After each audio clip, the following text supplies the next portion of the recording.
আসসালামু আলাইকুম এভরিওয়ান। চাচাতো ভাইয়ের রোমান্টিক অত্যাচার গল্পের 6 নম্বর পার্ট নিয়ে চলে আসলাম। তো চলেন বেশি কথা না বলে শুরু করা যাক। সূর্য উঠে আলো ফোটে, সকাল হয়, শুরু হয় প্রিয়ের ব্যস্ততম জীবন। 10টা থেকে কলেজ আর 4টে থেকে কোচিং, এরপরে আবার সন্ধ্যা 7টা থেকে প্রাইভেট টিচারের এক গাদা পড়া। সামনে ছেয়ে আসছে এইচএসসির তাণ্ডব। ভালো রেজাল্ট চেয়ে বসে আছে সবাই, প্রত্যেকের এক কথা A+ চাই পিউ। কিন্তু এর পেছনে শ্রমটা যে দেয় সেই বোঝে। উচ্চ মাধ্যমিকে A+ চারটেখানি কথা, তো আবার বিজ্ঞান বিভাগ নিয়ে পরীক্ষার কথা ভাবলেই পিওর হাত পা ঠান্ডা হয়ে আসে। তাদের শিকদার বাড়িতে জাতিগোষ্ঠীর মধ্যে সবথেকে ভালো রেজাল্ট ধূসরের। এমনকি কোনো ক্লাসে সেকেন্ড অবধি হয়নি, সে সবসময় ফার্স্ট। জেলা পর্যন্ত উঠে গিয়েছিল ধূসরের নাম। সেই ধূসরকে জীবনে পাওয়ার স্বপ্ন দেখলে তার মতো হতে হবে না। রেজাল্টটা তো একটু ভালো করা দরকার, গোল্ডেন না হোক, A+টা অন্তত ঝুলিয়ে আয়ত্ত করতে হবে। বাকি সব গোল্লাই যাক। পরীক্ষার ফল খারাপ হলে কোন মুখে ধূসরের পাশে দাঁড়াবে সে? It's a প্যাস্টিজ issue. ধ্যানমগ্ন হয়ে আইসক্রিম খাচ্ছে পিউ। ভাবতে ভাবতে আইসক্রিম গলে কবজি অবধি এলে ঘোর কাটলো তার। তাড়াহুড়ো করে মুছতে গিয়ে কিছুটা লেগে গেল ইউনিফর্মের হাতেতে। পিওর মন খারাপ হলো, ঠোঁট উল্টালো। চকলেট ফ্লেভারের কালো রং সাদের উপর কি বৃষ্টি লাগছে। মা দেখলে রক্ষে থাকবে না আজ। আজ একটু আগেই কলেজে এলো, ক্লাস শুরু হয়নি এখনও।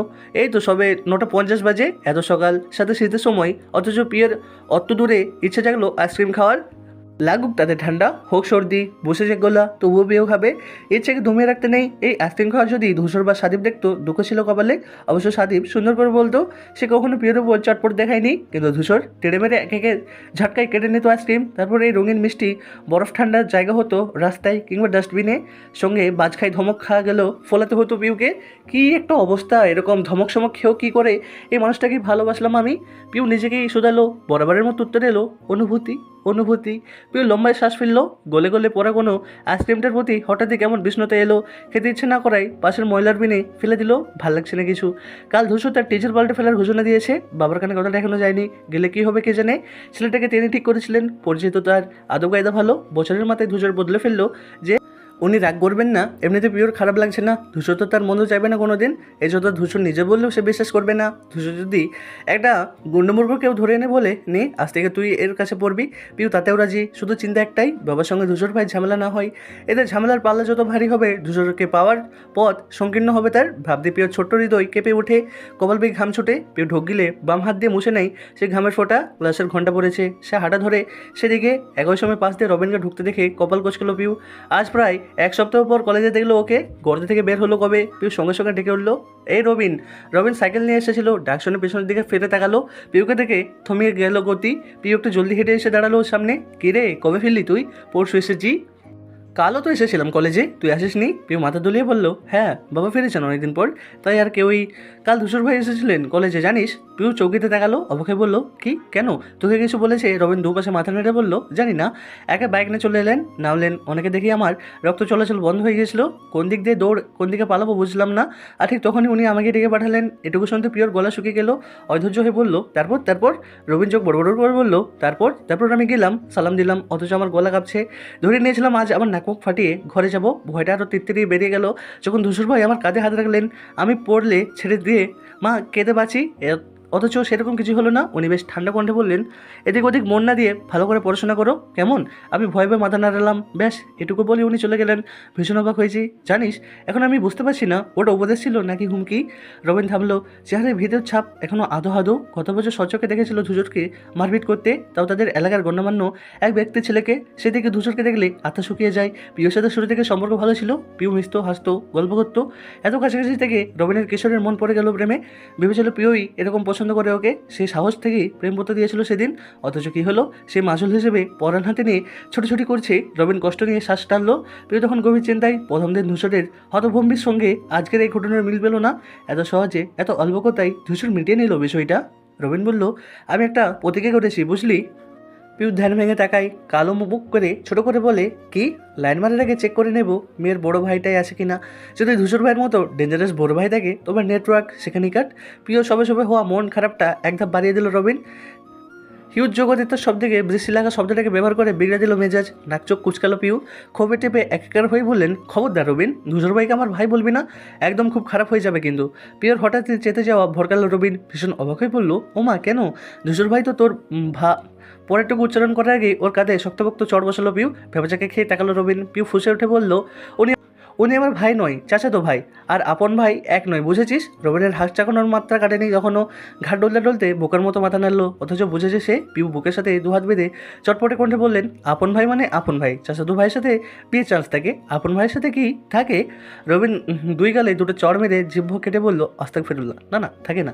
পিউ আঙুল উঁচিয়ে বলল, তাহলে আর বলবি না, উনি আমার ভাই। রবিন চারপাশে মাথা নাড়াতে গিয়ে থামলো, সতর্ক চোখে সে বলল, এক মিনিট, তুই কি ধূসর ভাইকে বিয়ে করবি পিউ? পিউ পিউ নেত্র শুরু করে বলল, কেন, তোর আপত্তি আছে? দাওয়াত পেতে চাস না? রবিন দুঃখে দুঃখে মুখ করে বলল, এটা ঠিক করলি? বাবা হতে চেয়েছি বলে মামা বানিয়ে দিবি?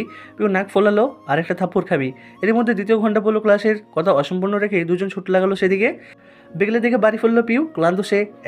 এক পা করে সিঁড়ি বেয়ে উঠলো, ঘরে ফিরতে যাবে তখনই কিছু কথায় কদম থামলো সেখানেই। পিউ ঘাড় ঘুরিয়ে দেখালো, মনোযোগ দিল কথার উত্তরের দিকে। ধূসরের বাবা মার গলার স্বর আসছে কানে, কণ্ঠে চেপে চেপে কথা বলতেছেন দুজন। পিওর আগ্রহ জাগলো, প্রতিবার ধূসর নাম শুনতেই পাই বা বাড়ালো সেদিকে। দরজার বাইরে দাঁড়ালো এসে।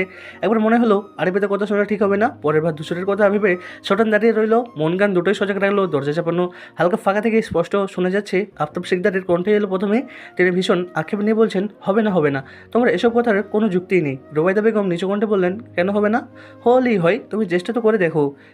কী করে হবে? কোনো বাবা মেয়ে দেবে তোমার ছেলেকে? মাথা ঠিক থাকলে বেকার ছেলেকে কেউ মেয়ে দেয় না, বুঝলে? আহা, বেকার কোথায়, রাজনীতি করছে, নিজের খরচা নিজে চালাচ্ছে। তাহলে রাজনীতির পাশাপাশি আরও কোনো কাজের দরকার নেই? আচ্ছা তো নাকি বাড়ি শুদ্ধ সবাই বলে বেড়াচ্ছে ব্যবসায় জয়েন হতে, শুনেছে পারিবারিক ব্যবসায়। আমাদের পর আর কে হাল ধরবে ওর?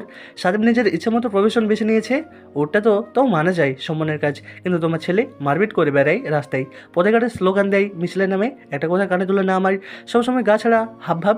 আমি তো এখন আর কিছুই বলে ছেড়ে দিয়েছি, শুধু তন্দষ্ট থাকতে হয়। এই বুঝি তোমার ছেলে একটা কাণ্ড ঘটালো, আর ভাইয়ারা সব হামলে বললো আমার উপর। আমি কিছুতেই বুঝতে পারি না, আমার মতো এরকম মানুষ যার নামে কোনো দিনও কেউ বলতে পারে না একটা ঝামেলা জড়িয়েছি, কারোর সাথে ঝগড়ায় নেমেছি, সেই মানুষের ছেলে এতটা বেয়াদব কী করে হলো? কার ছেলে ও?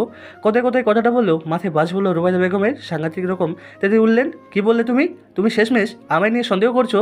আব্দুল শিকদার নির্বোধ বনে তাকালেন, আকাশ থেকে পড়ে বললেন, তা কখন বললাম, পাগল হলে?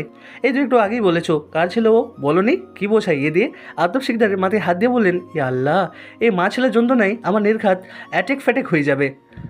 রুবেদা বেগম কাঁদো কাঁদো কণ্ঠে বললেন, হ্যাঁ সে তো বলবেই, বিয়ের পর থেকে সে বা সুশ্রম করে যে এখন বদনামের ভাগিদার হচ্ছি, সাথে টানছো আমার নিষ্পাপ ছেলেটাকেও। মুখ ভেঙে চললো, ধূসরের পাশে নিষ্পাপ শব্দটা শুনে অতৃষ্ট ভঙ্গিতে দুপাশে মাথা দোলালো। এই ছেলে নিষ্পাপ হলে সে তো দুধের শিশু। রুবেদা বেগম ফেরে বললেন, থাক, এখন তোমার সাথে এসব আজেবাজে আলোচনা করার মতো সময় নেই আমার, যা বলছি পারলে কথাটা শোনো। ধূসরের বিয়েদের চিন্তা ভাবনা করো, দেখবে ঘরে বউ এলেই সব ঠিক হয়ে যাবে, ঘরে ছেলে ঘরে ফিরবে আমার। পিউ আটকে উঠলো কথাটাই, ধূসরের বিয়ে দেবে মানে ঘরে বউ আনবে, তারই বা অর্থ কি? ধূসর ভাইকে অন্য কোথাও বিয়ে দেবেন চাচা চাচি? না, এ হতে পারে না। এই খবর শোনার আগে আমার মরণ জ্ঞান হলো না। দরজার বাইরে দাঁড়িয়ে পিউ মনে মনে আজারি শুরু করলো। তার ইচ্ছা ছিল চাপানো দরজা ঠেলে এখনই কক্ষে ঢুকে যেতে, মেজমাকে কঠিন কণ্ঠে হুঁশিয়ার করতে, কোনো বিয়েটাই হবে না, তোমার ছেলের বউ হব আমি, বুঝেছো? আগে ধূসর ভাই আমার প্রেমে পড়ুক, তারপরে এসো ভেবো, এখন রোহাই দাও মেজমা। কিন্তু আফসোস পারলো না পিউ, তবে দুঃখে অধর কেঁপে কেঁপে উঠলো, যেন এখনই কেঁদে ফেলবে মেয়েটা। উত্তরে আফতাব শিকদার বললেন, মাথা খারাপ হয়েছে তোমার? পুষ্পর কথা ভুলে গেছো? বাড়ির বড় মেয়েও ছোটো বোনের বিয়ে না দিয়ে ধূসর আগে ভাগে বিয়ে করবে কি করে? আগে তো ওর বিয়ে দিতে হবে নাকি? কথাটা মাথায় ঢেকলো রুবেদা বেগমের। পূজার ভঙ্গিতে মাথা নাড়লেন তিনি, বিড়বিড় করে বললেন, তাই তো, আমারই মনে ছিল না। তাহলে বরং আগে পুষ্পর জন্য ছেলে দেখবো আমরা, তারপর ধূসরের বিয়ে, কি বলো? উপাস থেকে আর উত্তর এলো না। হয়তো আফতাব শিকদার সম্মত দিলেন, কিন্তু পিওর কান্না কান্না ভাব উবে গেল তৎক্ষণাৎ। তন্দষ্ট হলো সে। আগে পুষ্পর বিয়ে, আপুর বিয়ের পর ধূসর ভাইয়ের বিয়ে, কি সর্বনাশ কথাবার্তা। পিউ তোড়েঘড়ি করে রুমে ঢুকলো, কাঁধ থেকে ব্যাগ নামিয়ে এরপর ছুটে লাগলো মা বাবার ঘরের দিকে। সব ক্লান্তি আফসাদ কাপড়ের মতো মিলিয়ে গেছে তার, এনার্জি ব্যাগ যেন গায়ে লেগে ঢেলে দিয়েছে কেউ। বৃহস্পতিবার হয় আজ, আমজাদ শিকদার ও আফতাব শিকদার দুজনেই বাড়িতে। হাফবেলায় অফিস থেকে ফেরেন তারা। পিউ কলেজ ইউনিফর্ম গায়ে পরে এক দৌড়ে ঘরে ঢুকে গেল মায়ের। পায়ে ধূপ ধূপ শব্দ পেয়ে চোখ থেকে আড়াআড়ি দেখা হাতটা সরালেন আমজাদ। মেয়েকে দেখে কপাল গুছিয়ে উঠে বসলেন। এটুকুতেই উত্তেজনে হাঁপিয়ে গেছে পিউ। আমজাদ সাহেব অবাক হয়ে বললেন, কী ব্যাপারে আম্মা, এই অবস্থা কেন আপনার? পিউ কতক্ষণ জোরে জোরে নিঃশ্বাস ফেললেন, পরপর উদ্বেগ নিয়ে বললেন, আব্বু আবার বিয়ে দেবে কবে? আচমকা প্রশ্নে কিছুটা হতভম্ব দিলেন আমজাদ। ভুরু গুটিয়ে সে রইলেন মেয়ের দিকে। পিউ এগিয়ে এলো, বাবার পাশে এসে বসলো। আব্বু তো সবে অনার্সে উঠেছে, ওকে এত তাড়াতাড়ি বিয়ে দেওয়া কি ঠিক হবে আব্বু? আমজাদ সাহেব কিছুতেই কিছু বুঝলেন না, অবজের মতো বললেন, পুষ্পর বিয়ে? এসে তোমাকে কে বললো আম্মা? পিউ জিভ দিয়ে ঠোঁট ভিজালো। আমি শুনেছি মেজমা এরা সবাই বলা বলি করছিল আপুর জন্য ছেলে খুঁজবে, তুমি এত জলদি ওর বিয়ে দেবে না আব্বু? এটা কি ঠিক হবে? লোকে বলবে তুমি বাল্য বিবাহ দিয়েছো। আমজাদ শিকদার রাগী মানুষ, কিন্তু মেয়ের কথা হেসে ফেললেন, মাথায় হাত বুলিয়ে নরম স্বরে বললেন, বোকে মেয়ে, বললে কি হয় নাকি, একে পুষ্পর পড়াশোনা শেষ হোক, ও কত দূর পড়তে চাই শুনি, তারপর ওসব ভাববো, অনেক দেরি এখনও। প্রিয়র ভেতরটা গদগদ হয়ে এলো আনন্দে, উচ্ছ্বসিত হয়ে বলল, সত্যি বলছো? আমজাদ সাহেব মৃদু হেসে বললেন, হ্যাঁ, আর বড়দের এসব নিয়ে তুমি অত ভাবতে যেও না, পড়াশোনায় মনোযোগ দাও, ভালো রেজাল্ট করতে হবে না? এখন ফ্রেশ হওনি দেখেছি, যাও হাত মুখ ধুয়ে খেতে যাও আম্মা।